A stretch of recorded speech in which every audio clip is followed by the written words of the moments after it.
Hello दोस्तों, आप सभी लोगों का स्वागत है विजडम हब स्टडी पर। मैं आप लोगों के लिए एक नया सीरीज स्टार्ट कर रहा हूं जिसका नाम है UPSC 2020 prelims current affair fact series. इसमें हम क्या करेंगे, इसमें हम कवर करेंगे जो भी करंट अफेयर में जो फैक्ट आया करते हैं उससे संबंधित चीज़ों को हम यहाँ पर पढ़ने की कोशिश करेंगे। उसमें हम समसामयिक खबर जो रहता है उसको देखेंगे, खबर जो रहता है जो महत्वपूर्ण होता है उसका हम एनालिसिस करेंगे, फिर खबर जो रहते हैं फैक्ट रहते हैं उस फैक्ट को हम समझने की कोशिश करेंगे। ऐसे बहुत सारे रिपोर्ट आते हैं जिनके माध्यम से डाटा दिखाई जाती है किसी रिपोर्ट को लेकर के, तो उस रिपोर्ट की जो डाटागिरी होती है उसको हम समझने की कोशिश करेंगे। पर्यावरण से संबंधित जो भी आधिकारिक बयान रिपोर्ट पब्लिश होती है उसके डेटा को हम देखेंगे। अर्थव्यवस्था से संबंधित जो भी डेटा आया करता है ऐसे प्रीलिम्स में जो महत्वपूर्ण रहेगा उसको हम समझने की कोशिश करेंगे। और इसके बाद फिर हम देखेंगे आंतरिक सुरक्षा व बाह्य सुरक्षा से संबंधित जो भी महत्वपूर्ण तथ्य आते हैं न्यूज़, नेशनल मीडिया में, न्यूज़ में, इवन जो पार्लियामेंट में डिस्कशन होता है वो सारे हम आंतरिक बाह्य सुरक्षा से संबंधित जो भी महत्वपूर्ण तथ्य होंगे उसको हम समझने की कोशिश करेंगे। तो आप लोगों को क्या करना है, आप लोगों को बस इस वीडियोज़ को ध्यानपूर्वक सुनना है, समझना है और याद करना है बार बार, ताकि आपको ये सारे फैक्ट अच्छे तरीके से याद हो जाएँ। हेलो दोस्तों, जैसा कि आप लोगों ने पूरा इंट्रोडक्शन अभी तक देखा होगा, उसी क्रम में हम ये जो सीरीज़ है इसको कंटिन्यू कर रहे हैं। कुछ समय से इसमें ब्रेक आ गया था लेकिन मैं इसको फिर से कंटिन्यू कर रहा हूँ। ये आप लोगों के सामने 12वीं कड़ी है इस पूरे सीरीज़ की। तो इसमें हम जो है यूपीएससी 2020 के लिए और भी जो एग्ज़ामिनेशन है उसके लिए ये वीडियो बहुत ही महत्वपूर्ण होता है, क्योंकि हम इसमें बिंदुओं के ऊपर टॉपिक्स जो होते हैं उस पर डिस्कस करते हैं ऐसे प्रीलिम्स के बेसिस पे। तो इसमें हम डिस्कस करेंगे 4 महत्वपूर्ण बिंदुओं पर। तो पहला रहेगा इसमें ईल। ये एक विशेष प्रकार का जीव प्राणी है जो कि खोजा गया है। फिर दूसरा है यहाँ पे कारवार बंदरगाह, और तीसरा रहेगा यहाँ पे सर्विस पोर्टल जो कि भारत सरकार के द्वारा लॉन्च किया गया है, और चौथा रहेगा यहाँ पर नाविक जो कि एक जीपीएस सिस्टम है। तो इन चारों जो विषय हैं इन पर हम डिस्कस करेंगे और समझाने की कोशिश करेंगे किस प्रकार से महत्वपूर्ण है हमारे एग्जाम को लेकर के। तो चलिए हम स्टार्ट करते हैं। तो पहला है इसमें ईल। तो देखिए, भारतीय प्राणी सर्वेक्षण मतलब जूलॉजिकल सर्वे ऑफ इंडिया के तहत आने वाली एश्चुरी बायोलॉजी रीजनल सेंटर, जिसका नाम होता है यहाँ पर EBRC शॉर्टकट में कहा जाता है, तो ये भी आप याद रखिए, ने समुद्री ईल की एक नई प्रजाति का पता लगाया है। जैसा कि आप स्क्रीन पर देख रहे हैं, ये एक विशेष प्रकार का प्राणी है जिसके बारे में EBRC ने पता लगाया है। तो इसके महत्वपूर्ण जो मुख्य बिंदु हैं वो क्या हैं, तो देखिए, यह भारत के तटीय क्षेत्र में पाए जाने वाले ओफिसच्युत वर्ग की 8वीं प्रजाति है। मतलब यह कुल मिलाकर के 8वीं प्रजाति है जो कि भारत के तटीय क्षेत्र में पाई जाती है। पिछले 2 वर्षों में ओडिशा के गोपालपुर में स्थित समुद्री केंद्र द्वारा खोजी गई है 5वीं प्रजाति है। तो आपसे ये पूछा जा सकता है कि भारत में खोजी गई है कौन से नंबर की प्रजाति है, तो 5वीं प्रजाति है, और यह ओडिशा के गोपालपुर में स्थित जो समुद्री केंद्र है उसके द्वारा खोजी गई है 5वीं है और नई प्रजाति है। तो ओफिसच्युतुस जो है वर्ग के 7 प्राणियों की पहचान पहले ही भारत के तटीय क्षेत्रों में की जा चुकी है, 7 की जा चुकी है, और ये 5 कुल मिला, इसमें से 7 में से 5 ओडिशा के गोपालपुर में स्थित जो समुद्री केंद्र है उसके द्वारा किया गया है। इस नई समुद्री ईल प्रजाति की खोज को प्राणी वर्गीकरण के लिए अंतर्राष्ट्रीय वैज्ञानिक पत्रिका जूटाक्सा, तो नाम याद रखिए, अंतर्राष्ट्रीय वैज्ञानिक पत्रिका का जूटाक्सा ने भी स्वीकार किया है कि हाँ, ये एक विशेष प्रकार का प्राणी है जो कि खोजा गया है।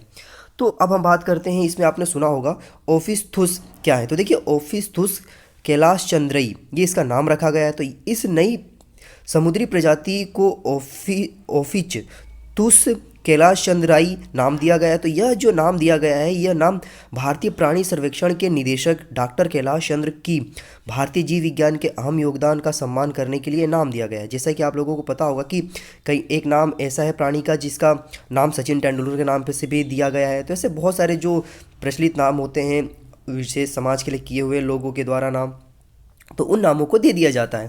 तो देखिए, 2 अन्य जो प्राणी मतलब प्रजातियां हैं उनके बारे में क्या कहा गया है, किस प्रकार की खोज मिली हुई है। तो देखिए, भारतीय प्राणी सर्वेक्षण के ओडिशा स्थित केंद्र द्वारा 2019 में समुद्री ईल की 2 अन्य प्रजातियां भी खोजी गई थी। तो उसमें क्या था कि उनका नाम जो था वो जिम्नोथोरैक्स अंडमानसेसिस, जिम्नोथोरैक्स अंडमानेसिस और जिम्नोथोरैक्स स्मिथी की खोज की गई थी। ये 2 अन्य प्राणियों की खोज की गई थी उड़ीसा के गोपालपुर स्थित समुद्री केंद्र से। तो इसके 2 उप परिवार भी होते हैं। तो इसके जो 2 उप परिवार है ईल के, तो इसका नाम है ओफिस्थीडाe परिवार के 2 उप परिवार होते हैं। तो एक का नाम है म्योफ्रीने प्रजातियाँ जिसकी 69 प्रजातियाँ होती है। फिर दूसरा है इसमें ओफिस्थीने जिसकी 276 प्रजातियाँ होती है। इनकी विशेषताएं क्या होती है, तो ये समुद्र में लगभग 50 मीटर की गहराई पर रहने में सक्षम है ये। इनकी लंबाई लगभग 200, यहाँ पे देखेंगे 420 मिलीमीटर से लेकर के 462 मिलीमीटर तक होती है। मतलब आप ये कह सकते हैं कि 42 सेंटीमीटर से लेकर के 46.2 सेंटीमीटर तक ये हो सकती है।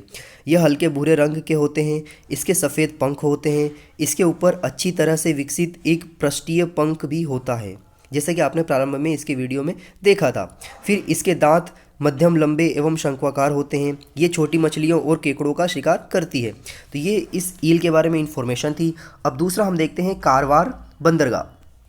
तो ये देखेंगे आप कारवार बंदरगाह। तो ये कारवार बंदरगाह न्यूज़ में इसलिए है क्योंकि कर्नाटक उच्च न्यायालय ने सागर माला जो प्रोजेक्ट है, जो कि भारत को रेल से और समुद्र से, सड़क से, इन सब से जोड़ने की जो प्रोजेक्ट है, उस परियोजना के तहत जो कारवार बंदरगाह का विस्तार करने की जो परियोजना के खिलाफ क्या था कि स्थानीय मछुआरों ने विरोध किया था और इसको लेकर के सुप्रीम कोर्ट में शिकायत करी थी। शिकायत मतलब PIL फाइल कंप्लेन किया था।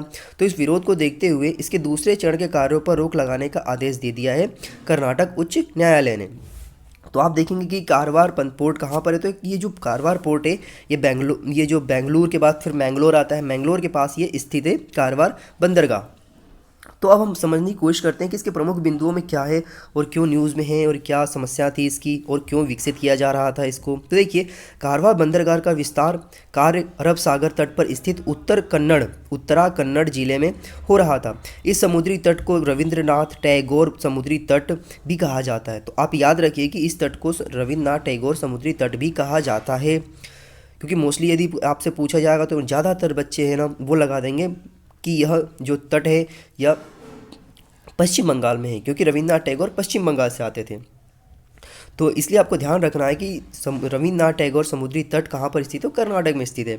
तो कर्नाटक उच्च न्यायालय के अधिकारियों की समुद्र तट को उनकी मूल स्थिति में बहाल करने का निर्देश दिया है। मतलब अब उसमें कोई भी किसी प्रकार का कोई परिवर्तन नहीं करना है, उसको कोई भी तरीके से कोई भी छेड़छाड़ करते उसको बढ़ावा नहीं देना है, ये कहा है वहाँ की हाई कोर्ट ने। फिर कारवार बंदरगाह के बारे में अगर हम समझने की कोशिश करें तो क्या है, तो देखिए, कारवार बंदरगाह न्यू मैंगलोर पोर्ट और मर्मुगांव पोर्ट के बीच कारवार की जो खाड़ी है उसमें स्थित है। भारत के पश्चिमी तट पर स्थित यह एक प्राकृतिक बंदरगाह है। यह वर्ष भर समुद्री जहाज़ों के लिए सुविधा प्रदान करता है। फिर यह जो राज्य है, राज्य सरकार के स्वामित्व वाला एकमात्र बंदरगाह है। मतलब इस पर पूरा का पूरा जो कंट्रोल है वो राज्य सरकार का है, कर्नाटक राज्य सरकार का, और इसका संचालन कर्नाटक राज्य सरकार के द्वारा किया जाता है। उत्तरी जो कर्नाटक, गोवा और दक्षिणी महाराष्ट्र को सेवाएं प्रदान करता है। मतलब 3 राज्य इससे अपनी सेवाएं लेते हैं। फिर इसके बाद भारत के जो पश्चिमी तट है उस पर जो अवस्थित बंदरगाह हैं उनकी हम सूची देख लेते हैं। तो आप देखेंगे यहाँ पर कि दीनदयाल पोर्ट है, जिसका नाम पहले कांडला हुआ करता था, ये गुजरात में स्थित है। फिर आप देखेंगे पोर्ट मुंबई पोर्ट, ये महाराष्ट्र में है। फिर जवाहरलाल नेहरू पोर्ट, इसका पहले नाम था नावा शेवा, तो ये महाराष्ट्र में है। फिर मर्मुगांव ये गोवा में है। न्यू मैंगलोर ये कर्नाटक में है और कोच्चि केरल में है। तो ये थी पूरी की इन्फॉर्मेशन कारवार बंदरगाह से संबंधित। अब हम बात करते हैं सर्विस पोर्टल के बारे में। तो सर्विस पोर्टल क्या है, तो देखिए, सर्विस पोर्टल केंद्रीय इस्पात मंत्री ने अपने कर्मचारियों को स्वैच्छिक परोपकारी गतिविधियों, मतलब वॉलेंट्री फिलेंथ्रोपिस्ट एक्टिविटीज़ WVPA को बढ़ावा देने के लिए सर्विस नाम के पोर्टल की शुरुआत की है। तो इसके महत्वपूर्ण बिंदुओं की अगर हम बात करें तो देखेंगे कि जो सर्विस का पूर्व रूप से SAIL employ rendering volunteering and initiatives for the communities engagement है इसका पूरा नाम। सर्विस का पूरा नाम क्या है, self employ rendering volunteerism and initiatives for the community engagement, ये इसका पूरा नाम है। उसका पूरा नाम आप याद रख सकते हैं। यह portal steel authority of India, SAIL का नाम पूरा है ये, के कर्मचारियों को परोपकारी गतिविधियों को व्यवस्थित तरीके से बढ़ावा देने और सेवाएं प्रदान करने में मदद करेगा ये पूरा पोर्टल। फिर इस पोर्टल के माध्यम से steel authority of India limited के कर्मचारी शिक्षा, स्वास्थ्य, महिला सशक्तिकरण और पोषण के क्षेत्र में योगदान देंगे। इस पोर्टल को सेल की स्थापना दिवस 24 जनवरी को शुरू किया गया था। तो इसे याद रखिए कि 24 जनवरी को इसको शुरू किया गया था, उस दिन सेल का जो स्थापना दिवस होता है। चलिए आप मुझे बताइए कि सेल के वर्तमान में चेयरमैन कौन है, या आप मुझे कमेंट सेक्शन में बताएंगे।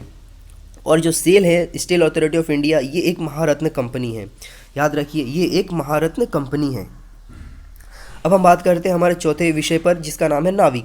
तो नाविक के बारे में हम डिस्कस करेंगे। तो देखिए यहाँ पर क्वालकॉम टेक्नोलॉजीज, क्वालकॉम जो टेक्नोलॉजीज है ने भारतीय क्षेत्रीय उपग्रह नेविगेशन प्रणाली नाविक का पूरा नाम याद रखिए यहाँ पर, नाविक को सुविधा प्रदान करने वाली एक मोबाइल चिप सेट का अनावरण किया है।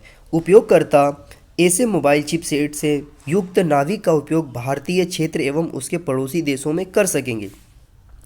तो ये क्या होगा, किस प्रकार से कार्य करेगा? तो देखिए चिपसेट द्वारा चिपसेट जारी करने से स्मार्टफोन, ओरिजिनल इक्विपमेंट और मैन्युफैक्चरर्स मतलब OEM द्वारा नाविक के उपयोग में वृद्धि होगी। ओरिजिनल इक्विपमेंट मैन्युफैक्चरर एक कंपनी है जो स्मार्टफोन के पार्ट्स एवं उपकरण जिन्हें किसी अन्य कंपनी द्वारा निर्मित किया जाता है को खरीदती है। मतलब किसी कंपनी ने कोई प्रोडक्ट बनाया है तो उसको ये खरीदती है। कौन? OEM। फिर अब ओरिजिनल इक्विपमेंट मैन्युफैक्चरर्स भारतीय बाजार के लिए किसी भी नए मॉडल को जारी कर सकते हैं जो कि नाविक के अनुकूल होगा। मतलब ये क्या होगा इसके माध्यम से कि जो कि ओरिजिनल इक्विपमेंट्स मैन्युफैक्चरर कंपनी है, ये भारत के लिए किसी भी नए मॉडल को जारी कर सकते हैं ले करके, जो कि भारत के लिए नाविक जो सिस्टम है वो बहुत अनुकूल होगा। इस प्रकार आगामी हैंडसेट जो आने वाले हैं फ्यूचर में, एप्लीकेशंस, प्रोसेसर्स आदि में एक मानक विशेषता के रूप में नाविक उपलब्ध रहेगा बेसिकली। फिर कई मोबाइलों में नाविक की उपलब्धता से इस क्षेत्र में, जो कि भारतीय उपमहाद्वीप में स्मार्टफोन के जियो लोकेशन क्षमता को बढ़ाने में मदद करेगा ये। फिर इसके साथ साथ ये क्या करेगा, ये अपराध के खिलाफ मदद में सक्षम होगा। किस प्रकार से? अप्रैल 2019 में भारत सरकार द्वारा निर्भया मामले में दिए गए फैसले के अनुसार देश के सभी वाणिज्यिक वाहनों के लिए नाविक आधारित वाहन ट्रैकर्स को अनिवार्य कर दिया गया है। मतलब ये जो नाविक जो सिस्टम रहेगा ये सभी वाहनों में लगाना अनिवार्य हो जाएगा। फिर नाविक युक्त मोबाइल होने से सभी वाणिज्यिक वाहनों में वाहन ट्रैकिंग सिस्टम और पैनिक बटन लगाने में भी मदद मिलेगी, क्योंकि ये भारत का पूरा विकसित सिस्टम रहेगा। फिर भारत की सार्वजनिक वाहन ट्रैकिंग प्रणाली में नाविक अहम भूमिका निभाएगा, क्योंकि यह ग्लोबल पोजिशनिंग सिस्टम जो कि GPS जैसी अंतर्राष्ट्रीय प्रणालियों से विकसित वाहनों की निगरानी के लिए स्थानीय कानून प्रवर्तन एजेंसियों की सुविधा प्रदान करता है। फिर नाविक के अलावा यह चिपसेट व्यापक रूप से इस्तेमाल किए जाने वाले ग्लोबल नेविगेशन सैटेलाइट सिस्टम मतलब GNSS से भी अनुकूल होगा। तो ये कुल इस प्रकार का है कि जैसे किस प्रकार से आप जब कभी भी जहाँ भी जाना होता है आप एड्रेस सर्च करते हैं गूगल मैप पर, तो गूगल मैप पर आप एड्रेस सर्च करते हैं तो उसके दिए हुए निर्देश के आधार पर आप पहुंच जाते हैं। तो ये किसका है? ये पूरा का पूरा सिस्टम जो डिज़ाइन किया हुआ है ये अमेरिका का है। भारत उसे इसको यूज़ करने के लिए बाकायदा भारत सरकार उन्हें पैसे पेमेंट करती है जब जाकर के हम यूज़ करते हैं। तो जो नाविक सिस्टम होगा, नाविक सेम उसी प्रकार का एक सिस्टम होगा जो कि हर गाड़ियों में लगाया जाएगा।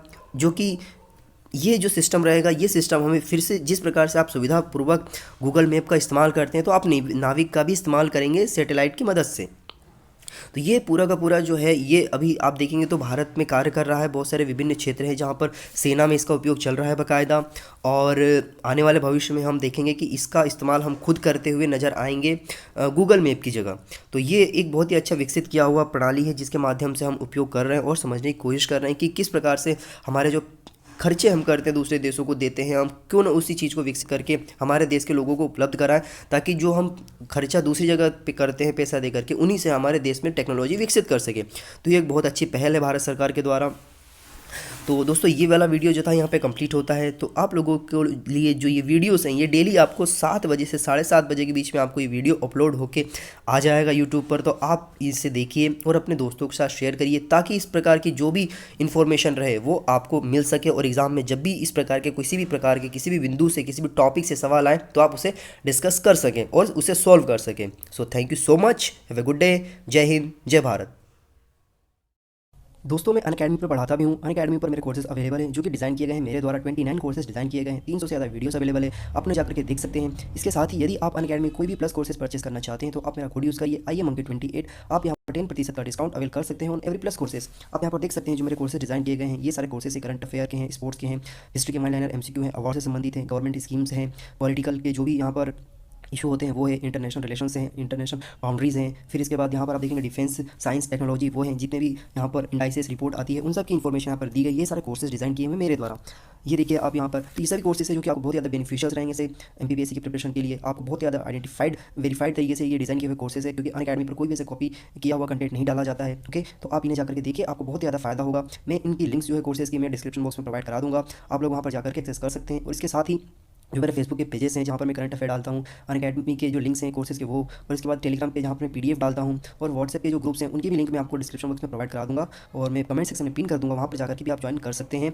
और इसके साथ आप लोगों से रिक्वेस्ट ये है कि जो हमारा चैनल है विजडम हब स्टडी, आप इसे सब्सक्राइब करिए, लाइक करिए, शेयर करिए, कमेंट करिए, और जो भी आपके डाउट्स होते हैं वो हमें कमेंट सेक्शन में बताइए। हम कोशिश करेंगे कि वो सारे सवालों के जवाब आपको हम 24 घंटों में दे सकें। और इस प्रकार के अन्य जो वीडियोस हैं वो आपको इसी चैनल पर मिल जाया करेंगी, तो आप बेल आइकन बटन दबा दीजिएगा ताकि आपके सामने जब भी हम अपलोड करें वीडियोज़ तो आपको नोटिफिकेशन आ जाए और आप उसे देख लें। So thank you so much for watching this video. Have a good day. जय हिंद, जय भारत।